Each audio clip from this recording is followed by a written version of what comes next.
دوستو، پہلی صدی ہجری ہو یا 14ویں صدی ہجری، ہر دور میں گستاخ رسول پیدا ہوتے رہتے ہیں، اور ان گستاخوں کو واصل جہنم کرنے کے لیے ہر دور میں عاشق رسول بھی پیدا ہوتے رہتے ہیں، جو ان گستاخوں کو واصل جہنم کرتے ہوئے دنیا و آخرت میں اپنا نام روشن کر جاتے ہیں۔ آج کی اس ویڈیو میں ہم 5 ایسے ہی عاشقان رسول کا ذکر کریں گے۔ نمبر 5، عامر شہید چیمہ۔ عامر شہید چیمہ وہ عظیم پاکستانی عاشق رسول ہیں جنہوں نے جرمنی کے گستاخ ہینریک براڈر کو واصل جہنم کیا تھا۔ عامر شہید دراصل جرمنی میں تعلیم کے سلسلے میں مقیم تھے۔ جب ستمبر 2005 کو ڈنمارک کے اخبار جیلین پوسٹر نے حضور نبی کریم صلی اللہ علیہ وسلم کے بارے میں 12 نہایت توہین آمیز اور نازیبا کارٹون شائع کیے، پھر مسلمانوں کو مشتعل کرنے کے لیے ایک سوچی سمجھی سازش کے تحت جنوری 2006 میں 22 ممالک کے 75 اخبارات اور رسائل نے ان کارٹونوں کو دوبارہ شائع کیا۔ ان کارٹونوں کی اشاعت سے مشتعل ہو کر جرمنی میں مقیم پاکستانی طالب علم عامر چیمہ نے متعلقہ اخبار کے چیف ایڈیٹر ہینریک براڈر پر قاتلانہ حملہ کیا، جس کے نتیجے میں وہ نہایت عبرتناک حالت میں واصل جہنم ہوا۔ عامر چیمہ گرفتار ہوئے۔ جرمن پولیس اور مختلف حکومتی ایجنسیوں نے برلن میں جیل میں موجود عامر شہید پر 44 دن تک ذہنی اور جسمانی ٹارچر انہیں کرتے رہے اور ان پر تشدد بھی کیا گیا۔ ایک موقع پر تفتیشی افسر نے عامر شہید چیمہ کو مشروط طور پر رہا کرنے کی پیشکش کرتے ہوئے کہا کہ وہ جرمن ٹیلی ویژن پر آ کر اعلان کریں اور کہیں کہ وہ ذہنی مریض ہیں، دماغی طور پر درست نہیں ہیں، اس لیے انہوں نے یہ قدم مخص جذبات میں آ کر اٹھایا ہے، اور دوسرا یہ کہ اس فعل کا مذہب سے کوئی تعلق نہیں اور میں اپنے کیے پر بے حد شرمندہ اور نادم ہوں۔ شہید عامر چیمہ نے نہایت تحمل سے تفتیشی آفیسر کی تمام باتیں سنی اور پھر اچانک شیر کی طرح دہاڑا اور اس آفیسر کے منہ پر تھوک دیا اور کہنے لگے کہ میں نے جو کچھ کیا ہے وہ نہایت سوچ سمجھ کر کیا ہے، اور روتے ہوئے کہا کہ اپنے ضمیر کے فیصلے کے مطابق کیا ہے، مجھے اپنے فعل پر بے حد فخر ہے، یہ میری ساری زندگی کی کمائی ہے۔ حضور صلی اللہ علیہ وسلم کی عزت و ناموس کے تحفظ کے لیے ایک تو کیا، ہزاروں جانیں بھی قربان ہیں۔ میں اعلان کرتا ہوں کہ آئندہ بھی اگر کسی بدبخت نے میرے آقا رسول صلی اللہ علیہ وسلم کی شان اقدس میں کوئی توہین امیز گستاخی کی تو میں اسے بھی ایسے ہی کیفر کردار تک پہنچاؤں گا۔ عامر شہید چیمہ کی اس بے باک اور بے خوف جسارت کے بعد جیل حکام آپے سے باہر ہو گئے اور انہوں نے عامر شہید چیمہ پر بے انتہا تشدد کیا۔ عامر چیمہ نہایت اذیت کی حالت میں اللہ اکبر کے نعرے لگاتے رہے۔ اسی دوران ان کی سانسیں اکھڑ گئیں اور وہ بے ہوش ہو گئے۔ پھر ان بدبختوں نے ان کی شیرک کاٹ ڈالی۔ عامر چیمہ کی شہادت 3 مئی 2006 کو ہوئی۔ شہید کا جسد خاکی 10 دن کی تاخیر کے بعد 13 مئی 2006 کو صبح 9 بجے PIA کی پرواز کے ذریعے لاہور لایا گیا۔ بعد ازاں شہید کے آبائی گاؤں وزیرآباد میں ان کی تدفین کی گئی۔ ایک اندازے کے مطابق جنازے میں 5 لاکھ سے زائد لوگ موجود تھے۔ نمبر 4، ممتاز قادری۔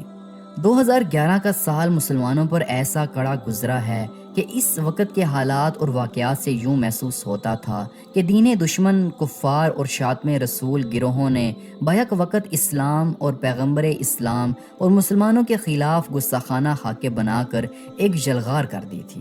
ایک طرف نبی پاک صلی اللہ علیہ وسلم کی شان میں گستاخی کر کے مسلمانوں کے دلوں کو زخمی کیا جا رہا تھا، اور دوسری طرف آئین پاکستان میں ناموس رسالت کے تحفظ پر مشتمل سکوں کو تبدیل کرانے پر زور دیا جا رہا تھا۔ اس دوران آسیہ نامی ایک عیسائی خاتون نے آپ صلی اللہ علیہ وسلم کی گستاخی کا ارتکاب کیا۔ موقع پر موجود لوگوں نے اس کو تھانے تک پہنچایا۔ اس ملونہ کی گرفتاری ہوئی، معاملہ عدالت تک پہنچا، انکوائریاں ہوئیں، بیانات ہوئے، بیانات پر جرح ہوئی، آسیہ مسیح پر جرم ثابت ہوا۔ عدالت نے اس کو قانون کے مطابق سزائے موت سنائی۔ ادھر اس وقت صوبہ پنجاب پر مسلط کیا گیا گورنر، جس کا نام سلیمان تاثیر تھا، جو تنخواہ اور مراد تو پاکستان سے لیتا تھا، لیکن وہ نوکری اہل مغرب کی کیا کرتا تھا، جس نے گورنر پنجاب ہوتے ہوئے آسیہ مسیح سے جیل میں جا کر ملاقات کی اور اس کو رہا کرانے کی یقین دہانی کرائی۔ میڈیا سے گفتگو کرتے ہوئے گورنر نے کہا کہ آسیہ کو گستاخی رسول کی وجہ سے جو سزا سنائی گئی وہ انسانیت کے خلاف اور بڑی ظالمانہ سزا تھی۔ اس کے علاوہ سلیمان تاثیر نے قرآن و سنت کی روشنی میں بننے والے قانون 295C کو کالا قانون کہہ دیا تھا۔ قانون تحفظ ناموس رسالت پر اپنا آخری پیغام اس نے ٹویٹر پر جو لکھا وہ یہ تھا: مجھ پر توہین رسالت قانون کے سلسلے میں دائیں بازو کی قوتوں کے سامنے جھکنے کے لیے شدید دباؤ ہے، تاہم اگر میں اس موقف پر آخری شخص بھی رہ گیا تب بھی ایسا نہیں کروں گا۔ میں ایسے لوگوں کو جوتے کی نوک پر رکھتا ہوں۔ اس دوران ممتاز قادری، جو کہ 2008 میں ایلیٹ فورس میں شمولیت اختیار کر چکے تھے، وہ اس ملعون کی سیکیورٹی پر مامور تھے۔ ممتاز قادری کا تعلق ملک برادری سے تھا اور وہ پاکستان کی پنجاب پولیس کے کمانڈو یونٹ ایلیٹ فورس کے ایک سپاہی تھے۔ انہوں نے سلیمان تاثیر کے اس بیان پر 4 جنوری 2011 کو اسلام آباد کو حصار مارکیٹ کے باہر سلیمان تاثیر کو 27 گولیاں مار کر اپنے سینے کی آگ گستاخ رسول کے خون سے بجھائی، اور یوں گستاخ رسول زخموں کی تاب نہ لاتے ہوئے ہلاک ہو گیا۔ سلیمان تاثیر کو قتل کرنے کے بعد ممتاز قادری نے فوراً گرفتاری پیش کر دی۔ 1 اکتوبر 2011 کو دہشت گردی کی عدالت نے جج پرویز علی شاہ نے آپ کو 2 مرتبہ سزائے موت اور 2 لاکھ روپے جرمانے کی سزا سنائی، اور اپنے فیصلے میں کہا کہ آپ نے جو کام کیا وہ اسلام کی روح سے ٹھیک ہے، مگر ملکی قانون کے تحت آپ کو سزا سنائی جا رہی ہے۔ عوامی رد عمل کے خوف سے ممتاز قادری کو شہید کرنے کا منصوبہ مکمل طور پر خفیہ رکھا گیا۔ رات کو آپ معمول کے مطابق آرام کر رہے تھے کہ نیند سے بیدار کر کے بتایا گیا کہ صبح آپ کو پھانسی دی جائے گی۔ آپ نے سفید لباس زیب تن کیا اور واسکٹ پہنی جس پر پاکستانی پرچم کا بیج آویزاں تھا۔ ادھر پولیس کی گاڑیاں آپ کے گھر کے باہر پہنچی اور اہل خانہ سے کہا کہ غازی صاحب کی طبیعت خراب ہے، خیر و عافیت دریافت کرنے کے لیے ہمارے ساتھ چلیں۔ آپ کو پھانسی دینے کے لیے 4 بجے کا وقت طے تھا۔ اہل خانہ سے ملاقات کے بعد آپ نے آب زمزم اور اجوا کھجوروں سے سحری کر کے روزہ رکھا، نماز تہجد ادا کی اور وقت مقرر سے قبل ہی پھانسی گھاٹ کی طرف جانے لگے۔ آپ 29 فروری 2016 بروز سوموار صبح 4 بجے نعرہ ہائے تکبیر و رسالت لگاتے ہوئے بارگاہ رسالت میں حاضر ہو گئے۔ نمبر 3، غازی علم الدین شہید۔ غازی علم الدین شہید 3 دسمبر 1908 کو لاہور کے ایک علاقے کوچہ چابک میں سوارہ میں پیدا ہوئے۔ آپ پیشے کے لحاظ سے فرنیچر سازی کا کام کرتے تھے۔ آپ تب منظر عام پر آئے جب لاہور کے ایک ناشر راج پال نے بدنامِ زمانہ کتاب رنگیلا رسول شائع کی تھی، جس پر مسلمانوں میں سخت بے چینی پھیل گئی۔ مسلمان رہنماؤں نے انگریز حکومت سے اس دل آزار کتاب کو ضبط کرانے اور ناشر کے خلاف کارروائی کا مطالبہ کیا۔ مجسٹریٹ نے ناصر کو صرف 6 ماہ قید کی سزا سنائی، جس کے خلاف مجرم نے ہائی کورٹ میں اپیل کی، جہاں جسٹس دلیپ سنگھ مسیح نے اس کو رہا کر دیا۔ انگریز حکومت کی عدم توجہی پر مایوس ہو کر مسلمانوں نے متعدد جلسے جلوس منعقد کیے، مگر انگریز حکومت نے روایتی مسلم دشمنی کا مظاہرہ کرتے ہوئے دفعہ 144 نافذ کر کے الٹا مسلمان رہنماؤں کو ہی گرفتار کرنا شروع کر دیا۔ مسلمانوں میں یہ احساس پیدا ہونے لگا تھا کہ حکومت وقت ملعون ناشر کو بچانے کی پالیسی پر عمل پیرا ہے، اور یہ کہ اس ملعون کو کیفر کردار تک پہنچانے کے لیے ان کو خود ہی کچھ کرنا ہوگا۔ غازی علم الدین کی غیرت ایمانی نے یہ گوارا نہ کیا کہ یہ ملعون اتنی آسانی سے بچ نکلے۔ آپ نے اس کو اس کے انجام تک پہنچانے کا فیصلہ کر لیا۔ آپ نے 29 مئی 1929 کو راج پال کی دکان کا رخ کیا۔ اس وقت یہ ملعون اپنی دکان پر ہی موجود تھا۔ غازی نے ایک ہی بھرپور وار میں اس بدبخت کا کام تمام کر دیا۔ اس کے دکان کے ایک ملازم نے قریبی تھانے انارکلی کو خبر دی، جس پر پولیس نے آپ کو گرفتار کر لیا۔ آپ اس واقعے کے بعد نہ صرف مکمل طور پر پرسکون رہے بلکہ آپ نے فرار ہونے کی بھی کوشش نہیں کی۔ آپ نے اس کارروائی کا اعتراف کیا اور گرفتاری پیش کر دی۔ مقدمہ ایڈیشنل ڈسٹرکٹ مجسٹریٹ لوئس کی عدالت میں پہنچا، جس نے آپ پر فرد جرم عائد کر کے صفائی کا موقع دیے بغیر مقدمہ سیشن کورٹ میں منتقل کر دیا۔ آپ کی جانب سے سلیم بار ایٹ لا پیش ہوئے، جنہوں نے آپ کے حق میں دلائل دیے، مگر نیپ نامی انگریز جج نے آپ کو 22 مئی 1929 کو سزائے موت کا حکم سنایا۔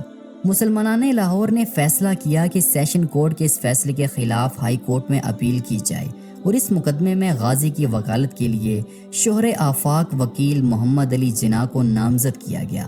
لیکن 15 جولائی 1929 کو ہائی کورٹ کے 2 جج نے فیصلہ سناتے ہوئے سیشن کورٹ کی سزا کو بحال رکھا اور غازی کی اپیل خارج کر دی گئی۔ اپیل خارج ہونے کی اطلاع جب جیل میں غازی کو ملی تو آپ مسکرا کر فرمائے، شکر الحمدللہ، میں یہی چاہتا تھا۔ بزدلوں کی طرح قیدی بن کر جیل میں سڑنے کے بجائے تختہ دار پر چڑھ کر ناموس رسالت پر اپنی جان فدا کرنا میرے لیے کئی گنا زیادہ سکون اور راحت کا باعث ہے۔ چنانچہ اکتوبر 1929 بروز جمعرات کو میاں والی جیل میں آپ کی سزا پر عمل درآمد کیا گیا۔ غازی علم الدین شہید نے اپنے رشتہ داروں کو جو وصیت کی تھی وہ بڑی قابل غور ہے۔ آپ نے فرمایا کہ میرے تختہ دار پر چڑھ جانے سے وہ بخشے نہیں جائیں گے، بلکہ وہ اپنے اعمال کے مطابق جزا و سزا کے حقدار ہوں گے، اور انہیں تاکید کی کہ وہ نماز نہ چھوڑیں اور زکوٰۃ برابر ادا کرتے رہیں اور شریعت محمدی پر قائم رہیں۔ غازی علم الدین شہید کا جنازہ لاہور کی تاریخ کا سب سے بڑا جنازہ کہلایا۔ جنازے کا جلوس 5.5 میل لمبا تھا۔ نماز جنازہ یونیورسٹی گراؤنڈ میں ادا کی گئی، جس میں کم و بیش 6 لاکھ عاشق رسول نے شرکت کی۔ ہندوستان میں مقیم جید علماء کرام ہندوستان کے کونے کونے سے رسول پاک کے سچے عاشق رسول کے آخری دیدار کے لیے لاہور تشریف لائے۔ مولانا دیدار علی شاہ اور علامہ اقبال نے شہید کو اپنے ہاتھوں سے لحد میں اتارا تھا، جس پر مولانا ظفر علی خان نے کہا تھا، کاش یہ مقام مجھے نصیب ہوتا۔ اس موقع پر علامہ اقبال نے فرمایا، یہ ترکھان کا لڑکا ہم سب پڑھے لکھوں سے بازی لے گیا۔ لوگوں نے عقیدت میں اتنے پھول نچھاور کیے کہ آپ کی میت ان میں چھپ گئی۔ نمبر 2، سلطان صلاح الدین ایوبی۔ سلطان صلاح الدین ایوبی کے نام سے کون واقف نہیں؟ صلاح الدین ایوبی کو فاتح بیت المقدس بھی کہا جاتا ہے، جنہوں نے 1187 عیسوی میں یورپ کی متحدہ افواج کو عبرتناک شکست دے کر بیت المقدس ان سے آزاد کروا لیا تھا۔ آپ ایک نیک، بہادر، عادل اور سچے عاشق رسول حکمران تھے۔ آپ کے عشق رسول کا اندازہ اس بات سے لگایا جا سکتا ہے کہ جب کرک کے عیسائی حکمران رینالڈ نے ایک مسلمان قافلے پر حملہ کیا جو کہ حج کے لیے جا رہا تھا، اس حملے کے دوران اس نے بڑی قتل و غارت گیری کی اور ایک مسلمان سے کہنے لگا کہ بلاؤ اپنے محمد کو جو تمہاری مدد کو آئیں۔ جب یہ الفاظ سلطان صلاح الدین ایوبی تک پہنچے تو انہوں نے رینالڈ کو اپنے ہاتھوں قتل کرنے کی قسم کھائی۔ سلطان نے فوراً رینالڈ کا تعاقب کرتے ہوئے ہتین کے مقام پر اسے جا لیا۔ سلطان نے یہیں دشمن کے لشکر پر ایک ایسا آتش گیر مادہ ڈلوایا جس سے زمین پر آگ بھڑک اٹھی۔ چنانچہ اس آتشی ماحول میں 1187 عیسوی کو ہتین کے مقام پر تاریخ کی خوفناک ترین جنگ کا آغاز ہوا۔ اس جنگ کے نتیجے میں 30,000 عیسائی مارے گئے اور اتنے ہی قیدی بنا لیے گئے۔ رینالڈ گرفتار ہوا اور سلطان نے اپنے ہاتھ سے اس کا سر قلم کیا، کیونکہ رینالڈ حضور صلی اللہ علیہ وسلم کی شان میں برملا طور پر گستاخی کیا کرتا تھا، اور سلطان صلاح الدین ایوبی نے اسے اپنے ہاتھوں سے مارنے کی قسم کھائی تھی۔ یہی وجہ ہے کہ اتحادی بادشاہوں کے ساتھ، جو کہ اس وقت سلطان کے قیدی تھے، سلطان نے ان کے ساتھ وہی سلوک کیا جیسے ایک بادشاہ دوسرے بادشاہ کے ساتھ کیا کرتا ہے، اور جنگ کے اختتام کے بعد سلطان نے ان تمام قیدی بادشاہوں کو باعزت طور پر رہا کر دیا۔ لیکن رینالڈ کے جرائم بہت سنگین تھے، جس کی وجہ سے سلطان نے اسے قتل کیا تھا۔ نمبر 1، حضرت وحشی۔ حضرت وحشی بن حرب وہ صحابی رسول ہیں جنہوں نے غزوہ احد میں رسول کریم صلی اللہ علیہ وسلم کے محبوب چچا کو شہید کیا تھا۔ آپ نسلاً حبشی اور جبیر بن مطعم کے غلام تھے۔ غزوہ بدر میں سید الشہداء حضرت حمزہ نے جبیر بن مطعم کے چچا تیمہ بن عدی کو قتل کیا تھا، اس لیے جبیر کو اس انتقام کی بڑی جلدی تھی۔ جب غزوہ احد کا موقع آیا تو جبیر نے وحشی سے کہا کہ تم میرے چچا کے قاتل کو قتل کر دو تو میں تمہیں آزاد کر دوں گا۔ آزادی کا نام سن کر وحشی فوراً تیار ہو گیا۔ میدان جنگ میں صف آرائی ہوئی اور مشرکین کی طرف سے صبا نے مبارز طلبی کی تو حضرت حمزہ اس کے مقابلے کو نکلے اور ایک ہی وار میں اس کا کام تمام کر دیا۔ وحشی جو کہ ایک چٹان کی آڑ میں گھات لگائے ہوئے بیٹھا ہوا تھا، جیسے ہی حضرت حمزہ اس کو قتل کر کے ادھر سے گزرے تو اس نے نیزے سے ایسا وار کیا کہ نیزہ ناف کے آر پار ہو گیا اور حضرت حمزہ رضی اللہ تعالی عنہ اسی وقت شہید ہو گئے۔ آپ کو اپنے چچا کی شہادت کا بڑا دکھ تھا، لیکن جب واشی نے کلمہ پڑھ لیا تو آپ صلی اللہ علیہ وسلم نے حضرت واشی کو معاف کر دیا۔ تاہم آپ صلی اللہ علیہ وسلم نے ان سے فرمایا کہ اگر ہو سکے تو اپنا چہرہ مجھ سے چھپا لیا کرو اور میرے سامنے نہ آیا کرو، جس پر حضرت واشی نے مکمل تعمیل کی اور پھر کبھی زندگی میں آپ صلی اللہ علیہ وسلم کے سامنے نہ آئے۔ حضرت حمزہ کی شہادت کا جرم وحشی کے دل میں ایسا زخم تھا جو انہیں چین لینے نہیں دیتا تھا، اور وہ قبول اسلام کے بعد سے برابر اس کی تلافی کی کوشش میں لگے ہوئے تھے۔ خوش قسمتی سے بہت جلد ان کو اس کا موقع مل گیا کہ جب رسول اللہ صلی اللہ علیہ وسلم کی وفات کے بعد مشہور مدعی نبوت مسیلمہ کذاب کا فتنہ اٹھا تو حضرت واشی نے کہا کہ اب وقت ہے کہ میں مسیلمہ کو قتل کر کے حضرت حمزہ کے خون کا کفارہ ادا کر دوں۔ چنانچہ وہی نیزہ جس سے سید الشہداء حضرت حمزہ رضی اللہ تعالی عنہ کو شہید کیا گیا تھا، وحشی مسیلمہ کے مقابلے میں جانے والی مہم کے ساتھ روانہ ہوئے اور میدان جنگ میں پہنچ کر مسیلمہ کی طاق میں لگے رہے۔